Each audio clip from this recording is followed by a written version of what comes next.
ചലച്ചിത്ര രചനയുടെ ദൃശ്യ വ്യാകരണം മാറ്റി എഴുതിയ അഭ്ര ഗന്ധർവൻ.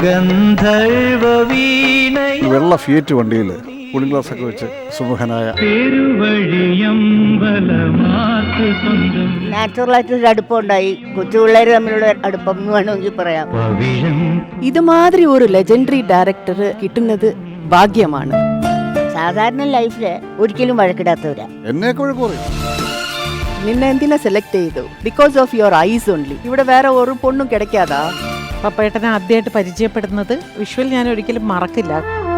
എന്നെ കൊണ്ട് ഇങ്ങനെ എന്തെങ്കിലുമൊക്കെ പറയിച്ചുകൊണ്ടിരിക്കും. കുറെ കഴിയുമ്പോൾ അത് മുഴുവൻ കഥയായിട്ട് വരാൻ തുടങ്ങി. ഇവിടെ പറയണ്ടായിരുന്നു എന്ന് മനസ്സിൽ തോന്നിയിട്ടുള്ള ഒരു മാന്യ ദേഹമാണ് എൻ്റെ പപ്പൻ. രാത്രിയുടെ 17ാമത്തെ കാറ്റ് വീശാൻ തുടങ്ങുമ്പോൾ നീ ഈ ഭൂമിയിൽ നിന്ന് യാത്ര ഒരിക്കലും തിരിച്ചു വരവില്ലാത്ത യാത്ര.